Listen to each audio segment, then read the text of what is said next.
নমস্কাৰ বন্ধুসকল, বৰ্তমান মই উপস্থিত আছোঁ নিচকানাই গাঁও পঞ্চায়তৰ সমীপত নিচেই কাষতে যি আমাৰ নিচকানাই গাঁও পঞ্চায়তৰ পৰা যিটো আমাৰ ঘাইপথ আছে, ঘাইপথৰ কাষতে আমাৰ ষ্টুডেণ্ট কেয়াৰ কোচিং চেণ্টাৰ এটা বনি আছে।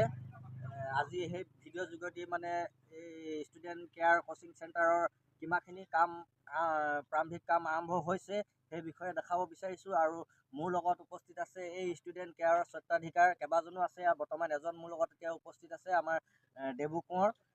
এখেতৰ পৰা আমি জানিব বিচাৰিম কি ধৰি লওক ষ্টুডেণ্ট কেয়াৰ মানে কোচিং চেণ্টাৰত কেনেকুৱা ধৰণৰ টিচাৰে মানে ধৰি লওক কোৰ্চ দিব, কিমান সময়ৰ পৰা দিব, কোন শ্ৰেণীৰ পৰা টিউশ্যন কৰা হ'ব, সেই বিষয়ে গোটেইখিনি জানিম। এতিয়া বৰ্তমান কোচিং চেণ্টাৰটো কেনেকুৱা ধৰণৰ বনি আছে, কি বনি আছে, গোটেইখিনি কথা জানিম।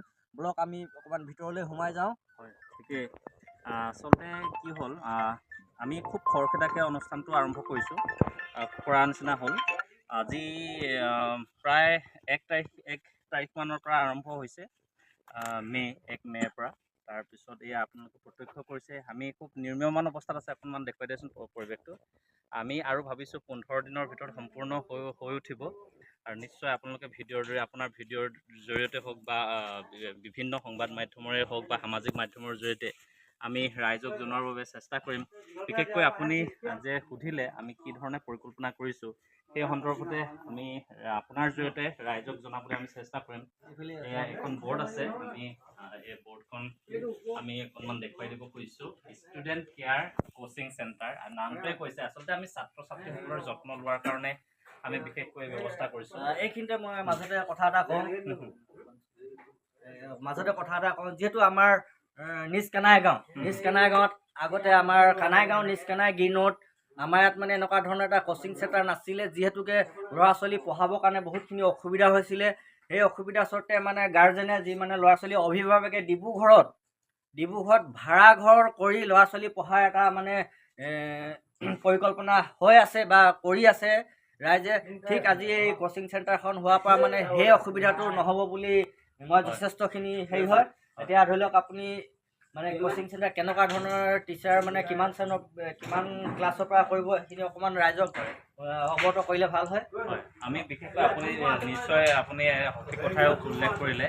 আমাৰ এই অঞ্চলৰ বিশেষকৈ গ্ৰীণউড, মাইজান, নগাখুলি হওক বা মনোহৰী হওক বা ঢলাজান, মোকালবাৰী, চেংধৰা, কচুৱনীগাঁও, এই অঞ্চলৰ ৰাইজ বিশেষকৈ টিউশ্যনৰ ক্ষেত্ৰত যথেষ্ট অসুবিধা হয় কোচিঙৰ ক্ষেত্ৰত। গতিকে আমি চিন্তা কৰিলোঁ যে আমিও দেখিছোঁ আচলতে কি হ'ল, বিদ্যালয়ৰ পৰা ছাত্ৰ ছাত্ৰীসকল অহাৰ পিছত মোবাইলতে বিজি থাকে। তো সেই সময়খিনিত যাতে ছাত্ৰ ছাত্ৰীসকলক, এই অঞ্চলৰ ছাত্ৰ ছাত্ৰীসকলক যাতে আমি গুণগত শিক্ষা দিব পাৰোঁ, এক পৰিকল্পনা কৰা হৈছে। আৰু এক সুলভ মূল্যত যাতে ৰাইজে গ্ৰহণ কৰিব পৰা এক ফিজ লৈ আমি এই শিক্ষা প্ৰদান কৰাৰ পৰিকল্পনা কৰিছোঁ। আপোনালোকে নামটোৱে কৈছে, ষ্টুডেণ্ট কেয়াৰ কোচিং চেণ্টাৰ। বিশেষকৈ ছাত্ৰ ছাত্ৰীসকলক শৈক্ষিক ক্ষেত্ৰত যত্ন লোৱাৰ কাৰণে আমি এই পৰিকল্পনা কৰিছোঁ। আৰু আমি আপোনালোকক আপোনাৰ ভিডিঅ'ৰ মাধ্যমেৰে আমি জনাব খুজিম, আমাৰ কেইবাগৰাকীও ফেকাল্টি আছে ইয়াতে। আমি আপোনালোকক জনাব খুজিছোঁ, ইয়াতে আছে দৃষ্টিপ্ৰিয়া খনিকৰ, MSc নেট, NE স্লেট, কেট, BEd আৰু পাৰ্চুইং BEd কৰি আছে বৰ্তমান। জানমণি গগৈ BSc BEd আৰু তাই BEd কৰি আছে। নয়না শইকীয়া, তাইও যথেষ্ট অভিজ্ঞ শিক্ষয়িত্ৰী বুলি ক'ব লাগিব, MA। কল্লোল খনিকৰ MA। এইফালে আছে ডিম্পল জ্যোতি মৰাণ, BCom MBA আৰু BEd, তেখেতে BEd কৰি আছে। আৰু ধৰিত্ৰী খনিকৰ এগৰাকী এক্সপিৰিয়েঞ্চ টিচাৰ। তাৰপিছত এইফালে আছে সমুজ্জ্বল শইকীয়া BSc আৰু প্ৰাণজিৎ শইকীয়া BA আৰু পদুম চন্দ্ৰ কোঁৱৰ BA। এইকেইগৰাকী ফেকাল্টি আমি আপোনালোকক জনোৱাৰ বাবে চেষ্টা কৰিলোঁ। এইসকল ফেকাল্টিৰ জৰিয়তে আমাৰ এই যি নিৰ্মীয়মান অৱস্থাত আছে, আমি সম্পূৰ্ণ হ'লে আমি ক্লাছ আৰম্ভ কৰিম। আৰু আপোনাৰ ভিডিঅ'ৰ মাধ্যমেৰে আমি জনাব খুজিম, অহা 2 জুলাই তাৰিখমানৰ পৰা আমি এই যি ক্লাছবিলাক হ'ব, 2 জুলাইৰ পৰা আমি পৰিকল্পনা কৰিছোঁ। আপোনালোকে মানে যিবিলাক মানে উদ্যোক্তাসকলে কোন ক্লাছৰ পৰা মানে কোচিং চেণ্টাৰটো মানে ল'ম বুলি মানে হেৰি কৰিছে, এতিয়া ৰাইজে মানে অকণমান অৱগত হ'লে ভাল হ'ব। যিহেতু বোলে কিছুমানে মানে মনত এটা শংকা থাকিব, ধৰি লওক মোৰ ল'ৰাজনী পঢ়াব নাই, বোলে 5ত পঢ়িছে বা মোৰ 3ত পঢ়িছে বা মোৰ বোলে মেট্ৰিক দিয়া কেনেকুৱা ধৰণৰ মানে হেৰি হ'ব। প্ৰাৰম্ভিক পৰ্যায়ত পৰিকল্পনা কৰিছোঁ ক্লাছ 1ৰ পৰা ক্লাছ 10লৈকে আমাৰ পৰিকল্পনা আছে। ইয়াতে আমাৰ চকী বেঞ্চ, ডেস্ক বেঞ্চ বনাই থকা হৈছে আৰু আমাৰ বিশেষকৈ আহল বাহল ইয়াতে কেইবাটাও 4টা ক্লাছৰুম হ'ব। প্ৰায় 200তকৈ অধিক ছাত্ৰ ছাত্ৰী ইয়াতে শিক্ষা গ্ৰহণ কৰিব পাৰিব, মানে ক্লাছ 1ৰ পৰা ক্লাছ 10লৈকে। আৰু যদি কোনোবা ছাত্ৰ ছাত্ৰীয়ে বিশেষকৈ ক্লাছ 11ৰ পৰা ক্লাছ 12লৈকে যদি শিক্ষা ল'ম বুলি ভাবে, তেতিয়াহ'লে আমাৰ মাষ্টাৰসকল আছে বিশেষকৈ।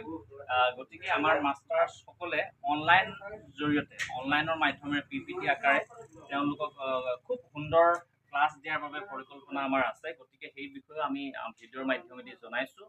আকৌ পুনৰ কৈছোঁ যে যিসকল ছাত্ৰ ছাত্ৰী ক্লাছ 11 বা ক্লাছ 12ত পঢ়ি আছে, তেওঁলোকে যদি বিশেষকৈ পলিটিকেল চায়েন্স, ইকনমিক্স বা ইংলিছ হওক, এই সন্দৰ্ভত যদি শিক্ষা গ্ৰহণ কৰিম বুলি ভাবিছে, তেখেতলোকক আমি অনলাইন মাধ্যমেৰে আমি শিক্ষা দিয়াৰ ব্যৱস্থা কৰিম। লগতে আৰু ইয়াৰ পৰা এডিশ্যনেলি আৰু এটা কৈ থ'ব কৈছোঁ, বিশেষকৈ আমাৰ যথেষ্ট সংখ্যক ছাত্ৰ ছাত্ৰী BA পাছ কৰাৰ পিছত বা হাই ছেকেণ্ডেৰী পাছ কৰাৰ পিছত নিবনুৱা হৈ ঘৰতে বহুত ছাত্ৰ ছাত্ৰী থাকে। আৰু যেতিয়া চৰকাৰী চাকৰি ওলায়, তেতিয়া দেখা যায় বজাৰৰ পৰা এখন সাধাৰণ জ্ঞানৰ এখন কিতাপ আনি এমাহমান পঢ়ে আৰু চাকৰিত তেওঁলোকে ইণ্টাৰভিউ দিবলৈ গ'লে। কিন্তু এই ক্ষেত্ৰত আমাৰ প্ৰত্যেকজন ছাত্ৰ ছাত্ৰী আচলতে বিফলতাৰ মুখ দেখা পায়। গতিকে আমি এই ক্ষেত্ৰতো আমি চিন্তা কৰিছোঁ যে যদিহে কেৰিয়াৰ কোচিং যদি আমি দিব পাৰোঁ, যিহেতু আমাৰ অংকৰ ক্ষেত্ৰত আমাৰ যিবিলাক এতিয়া হৈ যোৱা ADRE হওক বা অন্যান্য টেটেই হওক, অংক হওক বা পলিটিকেল চায়েন্সে হওক, হিষ্ট্ৰী হওক, ভূগোল হওক, এইবিলাক বিষয় নিশ্চিতভাৱে আমাৰ যিবিলাক আমাৰ প্ৰতিযোগিতামূলক যিবিলাক পৰীক্ষা হয় চাকৰিৰ ক্ষেত্ৰত, সেইবিলাকে আহে, নহয় জানো? গতিকে আমাৰ উদ্দেশ্য হ'ব, আমাৰ যিসকল মাষ্টাৰ্ছ আছে, সেই মাষ্টাৰ্ছসকলৰ জৰিয়তে যিসকল ছাত্ৰ ছাত্ৰী চাকৰিৰ কাৰণে প্ৰিপেৰেশ্যন কৰিব খোজে, তেওঁলোককো আমি অনলাইন মাধ্যমেদি হওক বা আমাৰ লগত যোগাযোগ কৰিলে তেখেতলোককো আমি ইয়াতে অফলাইন মাধ্যমেদিও আমি শিক্ষা দিয়াৰ বা কোচিং দিয়াৰ আমি ব্যৱস্থা নিশ্চিতভাৱে কৰিম। ঠিক আছে। আৰু এইখিনিতে মই আৰু এটা কথা জানিব বিচাৰিছোঁ, মই বুলি নহয় ৰাইজেও অৱগত কৰিব বিচাৰিছোঁ। কিছুমান অভিভাৱকৰ মানে এতিয়া আমাৰ অসমত যিহেতু নেকি ছাবজেক্ট CBSE আৰু সেৱা দুটা বৰ্ড আছে। এতিয়া মানে কিছুমান ধৰি লওক সেৱা বৰ্ডৰ কৰিব নে CBSE বৰ্ডৰ কৰিব, কিছুমানৰ মাজত মানে শংকা থাকিব। অকণমান ছাবজেক্টত CBSE আৰু সেৱাৰ মাজত বেছি পাৰ্থক্য হয়তো নাই চাগে মই জনাত, কিন্তু CBSE আৰু সেৱা দুইটাৰ মানে বৰ্ডৰে কৰা হ'ব নহয় মানে জনালে ৰাইজক ক'বলৈ গ'লে বিশেষকৈ CBSEৰ যিবিলাক কিতাপ বা সেৱাৰ যিবিলাক কিতাপ বা পাঠ্যপুথি আছে, সেই পাঠ্যপুথিবিলাক প্ৰায় একেই। কিন্তু ইয়াতে এটা আমাৰ যিহেতু আমি উল্লেখেই কৰিছোঁ যে ইংৰাজী মাধ্যম আৰু আছামিজ মাধ্যম, গতিকে ইংৰাজী মাধ্যমৰ ক্ষেত্ৰত বিভিন্ন স্কুলৰ বিদ্যালয়ৰ যিবিলাক পাঠ্যক্ৰম আছে বা তেওঁলোকৰ পাঠ্যপুথি আছে, সেই পাঠ্যপুথিবিলাক পৃথক পৃথক হয়। যদিও আমি পৰিকল্পনা আছে, আমি নিশ্চিতভাৱে আমাৰ টিচাৰ্ছ থাকিব বা ফেকাল্টিছবিলাক থাকিব, সেই ইংৰাজী মাধ্যমৰ বেলেগ বেলেগ পাঠ্যপুথি হ'লেও তেওঁলোকক আমি প্ৰশিক্ষণ দিয়াৰ বাবে বা পাঠদান কৰাৰ বাবে আমি নিশ্চিতভাৱে পৰিকল্পনা আছে। আৰু এই ক্ষেত্ৰত সেৱা আৰু CBSEৰ ক্ষেত্ৰত কোনো পাৰ্থক্য সাধাৰণতে আমি দেখা নাপাওঁ, যিহেতু বুকছবিলাক প্ৰায় একেই হ'ল বৰ্তমান। এতিয়া মানে সেৱাৰ CBSE যিকোনো ষ্টুডেণ্ট আহিলে মানে পঢ়াত কোনো অসুবিধা নাই, যিটো আমাৰ জনাইছে। আৰু এইবিলাক দেখিছে ইহঁতি মানে কোনো হেৰি নহয়, যিহেতু চবেই এটা উচ্চ শিক্ষিত সম্পূৰ্ণ কৰা মানে শিক্ষাৰ্থীয়ে শিক্ষাদান দিব। লগতে আমাৰ অকণমান পৰিৱেশটো দেখাই দিয়ে। আমাৰ গাঁৱৰ যিসকল আমাৰ দদাইদেউ নিচাদৌ আছে, তেখেতলোকে আমাৰ নিৰ্মাণ কাৰ্যত যথেষ্ট অৰিহণা আগবঢ়াই থকা পৰিলক্ষিত হৈছে। আমি নিৰ্মাণ কাৰ্য চলি আছে। আমাৰ বেৰবিলাক বাঁহৰে হৈছে, তাৰপিছত ওপৰখন টিং, ইয়াত চিলিং লাগিব আৰু ইয়াত তলৰ যিখন তলিখন এখন পকীৰ ব্যৱস্থা কৰা হ'ব। মই অকণমান আগলৈ আহক আৰু ইয়াৰ সামগ্ৰিক পৰিৱেশটো অকণমান দেখুৱাই দিওঁ। ইয়াতে 4টা ক্লাছৰুম হ'ব। এতিয়া নিৰ্মাণ কাৰ্য চলি আছে, দ্ৰুত গতিত নিৰ্মাণ কাৰ্য চলি আছে। অকণমান এইফালেও আহিব, এইফালে দেখুৱাই দিম। আমাৰ ডেস্ক বেঞ্চৰ কাম বনাই থকা হৈছে। আজি বনি থকা ডেস্ক বেঞ্চৰে এযোৰ দুযোৰ আমি ইয়ালৈ আনিছিলোঁ, এয়া বনি আছে। খুব সুন্দৰ ডেস্ক বেঞ্চ, 2জন ছাত্ৰ বা ছাত্ৰী বহিব পৰাকৈ আমি নিৰ্মাণ কৰা হৈছে। সেইবিলাক আমি দেখুৱাবলৈ যত্ন কৰিছোঁ। ইয়াৰ পৰিৱেশ চাওক, এইফালে আহক। নিৰ্মাণ কাৰ্য সম্পূৰ্ণ হোৱা নাই, এতিয়া নিৰ্মাণ কাৰ্য চলি আছে। ইয়াতো এখন আমাৰ ইয়াতে আছে। আৰু ইয়াতে আমি লিখিছোঁ এই বৰ্ডখনত বিশেষকৈ আমাক কিয় বাছনি কৰিব, ইয়াতে আমি উল্লেখ কৰিছোঁ। বিষয়সমূহ উল্লেখ আছে, বিষয় বিজ্ঞান, গণিত, সমাজ বিজ্ঞান, ইংৰাজী, অসমীয়া, সাধাৰণ জ্ঞান বা অন্যান্য শৈক্ষিক সমৰ্থন যদি লাগে আমি সেইখিনি দিয়াৰ ব্যৱস্থা কৰিম। আমাক কিয় বাছনি কৰিব, এয়াও আমি এই বেনাৰখনৰ জৰিয়তে আমি ৰাইজক এইখিনিতে মই দৰ্শকলে এটা মই হয়। উল্লেখ কৰিব বিচাৰিছোঁ, মাজতে মানে কথা এষাৰ ক'ব বিচাৰিছোঁ। আপোনালোকে অভিভাৱক যিবিলাক ল'ৰা ছোৱালী দিম বুলি ভাবিছে, মই কেমেৰা পাৰ্চনক এই নাম্বাৰকেইটা যোগাযোগ কৰিবৰ কাৰণে অনুৰোধ জনাইছোঁ। অকণ ওচৰলৈ আহিব, নাম্বাৰকেইটা ভালকৈ অকণমান তুলি দিব। এই নাম্বাৰকেইটা যোগাযোগ নম্বৰ দিছে, এই নাম্বাৰকেইটাতে যোগাযোগ কৰিব পাৰে।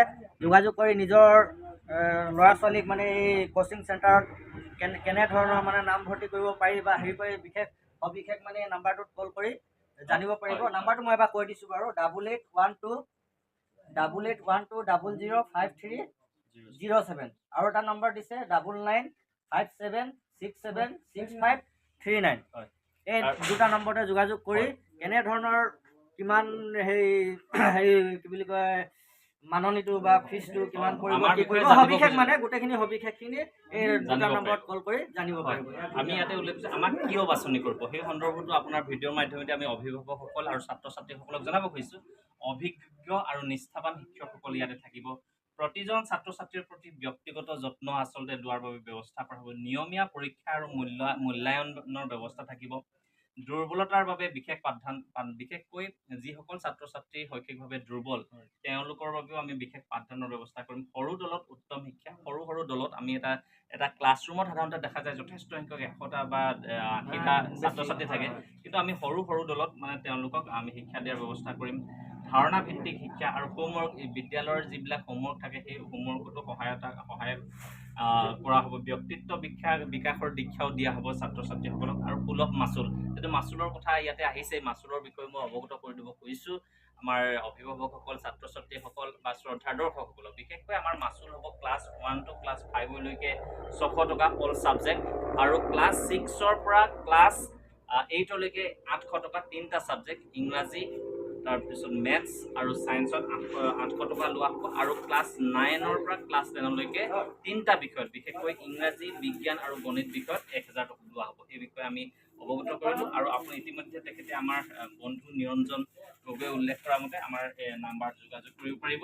আৰু আমাৰ বিশেষ সুবিধাসমূহ থাকিব, বিশেষকৈ সাপ্তাহিক অগ্ৰগতি নিৰীক্ষণৰ ব্যৱস্থা থাকিব। অভিভাৱক শিক্ষকৰ পৰ্যালোচনা বিশেষকৈ থাকিব। শিক্ষা আচলতে তিনিকুণীয়া বুলি ক'ব লাগিব, অভিভাৱক, শিক্ষক আৰু ছাত্ৰ। মই পুনৰ কৈছোঁ, শিক্ষাৰ এটা ব্যৱস্থা সম্পূৰ্ণ যদি হ'ব লাগে তেতিয়াহ'লে এটা তিনিকুণীয়া ব্যৱস্থা, ত্ৰিভুজ আকৃতিৰ, বিশেষকৈ শিক্ষক, ছাত্ৰ ছাত্ৰী আৰু অভিভাৱক। যদি ইয়াতে কোনোবা এটা যদি বিন্দু যদি গোটেই যদি ত্ৰিভুজটো হ'লে গোটেই তিনিডাল বাহু লাগিব, এডাল বাহু যেনেকে নহ'লে ত্ৰিভুজটো সম্পূৰ্ণ নহয়, ঠিক তেনেকে এটা শিক্ষা, গুণগত শিক্ষা পাবৰ কাৰণে গোটেইকেইটা আমাৰ শিক্ষক, অভিভাৱক, টিচাৰ লাগিব। গতিকে আমাৰ মাজত গোটেইখিনিকে আমি যোগসূত্ৰ বজাই ৰাখি এই শিক্ষা প্ৰদানৰ আমি ব্যৱস্থা আমাৰ নিশ্চিতভাৱে ব্যৱস্থা কৰিম। সুবিধা হয়, গতিকে আমি শৈক্ষিক নীতি নিৰ্মাণৰ কাম আমাৰ ইয়াতে হ'ব। আৰু আত্মবিশ্বাস আৰু যোগাযোগ দক্ষতা, যাতে ছাত্ৰ ছাত্ৰীসকলৰ যি কনফিডেন্স বা যোগাযোগ কমিউনিকেশ্যন যি দক্ষতা, সেই দক্ষতা বিকাশৰ বাবেও আমি প্ৰয়োজনীয় পদক্ষেপ ইয়াতে লোৱা হ'ব। গতিকে আমাৰ শ্লোগান হৈছে, আমি কেৱল পাঠদান নকৰোঁ, আমি অনুপ্ৰাণিত কৰোঁ আৰু ভৱিষ্যতৰ বাবে সাজু কৰোঁ। ছাত্ৰ ছাত্ৰীৰ সফলতাই আমাৰ গৌৰৱ। আৰু আমাৰ আমাৰ যি এই ষ্টুডেণ্ট কোচিং চেণ্টাৰৰ যি মূল শ্লোগান, সেয়া হৈছে উজ্জ্বল ভৱিষ্যতৰ বাবে শক্তিশালী ভিত্তি গঢ়াৰ প্ৰতিজ্ঞা, অৰ্থাৎ শক্তিশালী ভেটি গঢ়াৰ আমাৰ এই প্ৰতিজ্ঞা। হয়, সময়টো যদি ৰাজে যদি গম পালে হ'লে কিমান সময়ৰ পৰা কোচিং চেণ্টাৰটো ৰাতিপুৱা আমি ৰাতিপুৱা প্ৰায় 5টা বা 5:30 বজাৰ পৰা এটা বেটছৰ ব্যৱস্থা কৰিম বুলি আমি নিশ্চিতভাৱে পৰিকল্পনা কৰিছোঁ। ইয়াৰ পিছতে পিছবেলা 4:30 বা 5টা বজাৰ পৰা পৰ্যায়ক্ৰমে কেইবাটাও বেটছত 9টা বজালৈকে আমি পাঠদান কৰাৰ ব্যৱস্থা কৰিম। যিহেতু ইয়াত সুন্দৰ লাইটৰ ব্যৱস্থা থাকিব, আমাৰ সেইখিনি সুবন্দোবস্তি কৰি তোলা হ'ব। গতিকে সেই বিষয়ে আমি আপোনাক অৱগত কৰিলোঁ। আৰু ইয়াৰ পৰিৱেশটো আমি অকণমান দেখুৱাই দিব খুজিম। যিহেতু এখন পথাৰ আছিলে, এই পথাৰতে মাটি ভৰ্তি কৰি এই যি কোচিং চেণ্টাৰ, সেই কোচিং চেণ্টাৰ নিৰ্মাণ হৈ আছে, নিৰ্মীয়মান অৱস্থাত আছে, সম্পূৰ্ণ হৈ উঠা নাই। গতিকে সম্পূৰ্ণ হৈ থাকিলে নিশ্চয় আপুনি আহিব লাগিব, পুনৰ আৰু এটা ভিডিঅ'ৰ যোগেদি ৰাইজক আমি আৰু অৱগত কৰিব লাগিব। কিন্তু ইয়াতে মই আৰু এটা ইণ্টাৰেষ্টিং কথা দেই, মই আপোনালোকক দেখুৱাব খুজিছোঁ। এই যে এইকেইটা দেখিছে আপোনালোকে, কি কাৰণে বনাইছোঁ সেই সন্দৰ্ভত আপোনালোকে অকণমান এইফালে আহিলেই গম পাব। এইফালে আহকচোন, এইফালে আহিলে গম পাব। মানে লেট্ৰিন বাথৰুমৰ হয়, ধৰি লেট্ৰিন বাথৰুমৰ সমস্যা হৈ সমস্যা গৈছিলে। ইয়াতে সুবিধা দেখিছে কৰি দিয়া হৈছে। পানী হৈ গৈছে, পানী প্ৰায় 3 ফুট হৈ গৈছিলে। এতিয়া আমি ইয়াতে ইটা গাঁথনিৰ কাৰণে যথেষ্ট অসুবিধা হৈ পৰিছিলে। হৈছে, হয়। তেতিয়া আমি চিন্তা কৰিলো এই সমস্যাটোৰ সমাধান কেনে কৰা হ'ব। গতিকে প্ৰতিটো সমস্যাৰে সমাধান আমাৰ নিশ্চিতভাৱে আছে। গতিকে আমি চিন্তা কৰিলো ইয়াতে ইটা বিশেষকৈ দুহাৰী ইটা এই ধৰণে আমি গাঁঠি লোৱা হৈছে। গাঁঠি লৈ ইয়াতে জোৰাই আৰু পলষ্টাৰ কৰি দিছে আমাৰ মিস্ত্ৰীসকলে। আৰু এই ধৰণে শুকাই যোৱাৰ পিছত আমি ইয়াত দাঙি লৈ তাত আমি গাঁতত আমি ভৰ্তি কৰি কৰি আমি যি আমাৰ গাঁত, সেই গাঁত নিৰ্মাণ কৰিছোঁ। এয়া আপোনালোকে দেখিছে, ইয়াত দেখিছে আপোনালোকে। আৰু বিশেষকৈ ইয়াত সহায় কৰিছে আমাৰ বিশেষকৈ মোৰ বন্ধু অৰূপ খনিকৰ আৰু দদাইদেউ ৰুবুল শইকীয়া এই ক্ষেত্ৰত বিশেষভাৱে সহযোগ কৰিছে তেখেতলোকে। লগতে আমাৰ দিগন্ত খনিকৰ যথেষ্ট কেইজন আছে এই ক্ষেত্ৰত আমাক যথেষ্ট সহায় সহযোগিতা কৰিছে। আৰু এটা আমাৰ লেট্ৰিন বাথৰুমৰো সামান্য লেট্ৰিন বাথৰুমৰ ব্যৱস্থা আছে। আৰু ইয়াৰ চৌপাশ যিহেতু আপোনালোকক কৈছোৱেই, এক পথাৰ বৰ্তমান নিৰ্মীয়মান অৱস্থাত থকাৰ কাৰণে এই ধৰণৰ খেলি মেলি অৱস্থা হৈ আছে। আৰু সম্পূৰ্ণ হৈ উঠাৰ লগে লগে নিশ্চিতভাৱে আমি আশা কৰিছোঁ আৰু এসপ্তাহ বা 10 দিনৰ ভিতৰত এই সম্পূৰ্ণ হৈ উঠিব। জনাইছে যিটো ভিডিঅ'টো বহুত দীঘল হৈ হয় যাব, হয়। কিন্তু আমাৰ লাষ্ট অন্তিম পৰ্যায়ত মানে আমাৰ সম্পূৰ্ণ ঠিকনাটো যিহেতু আমাৰ পঞ্চায়ত অফিচটো আছে, নিজ কানাই যিবিলাকে ধৰি লওক নাম্বাৰটো ধৰি লওক যোগাযোগ কৰিবলৈ অসুবিধা হৈছে, আপোনালোকে নিজ কানাই গাঁও পঞ্চায়ত যিটো আমাৰ GP অফিচ নিজ কানাই গাঁও পঞ্চায়তৰ নিজে একেবাৰে সমীপত আৰু ৰাস্তাটোৰ কাষতেই এই আমাৰ কোচিং চেণ্টাৰটো বনাই হৈ আছে। আপোনালোকে যোগাযোগ কৰিব, আহিব আৰু আপোনালোকৰ ল'ৰা ছোৱালীৰ ভৱিষ্যত, উজ্জ্বল ভৱিষ্যত মানে গঢ়াৰ এটা সঠিক হেৰি হয়। আৰু আপোনালোকে যিটো ল'ৰা নি ডিব্ৰুগড়ত টিউশ্যন কৰি কিছুমানে ভাড়া ঘৰ লৈছে, কিছুমানে ধৰি লওক অনা নিয়া কৰিছে, বহুত অসুবিধা আছে। এই কোচিং চেণ্টাৰটোৰ পৰা যেন মানে সেই অসুবিধাখিনি নাইকিয়া হ'ব বুলি মই দৃঢ় বিশ্বাস। আৰু উদ্যোক্তাসকলো মই মোৰ এই ভিডিঅ'ৰ যোগেদি মই অশেষ ধন্যবাদ জ্ঞাপন কৰিছোঁ। আৰু ইমানতে আমি ভিডিঅ'টো ধন্যবাদ। আপুনিও আহি আমাৰ এই যি কোচিং চেণ্টাৰৰ কাৰণে প্ৰচাৰৰ বাবে যি ব্যৱস্থা কৰিলে তাৰ বাবে আপোনাকো অশেষ ধন্যবাদ জ্ঞাপন কৰিলোঁ। ধন্যবাদ।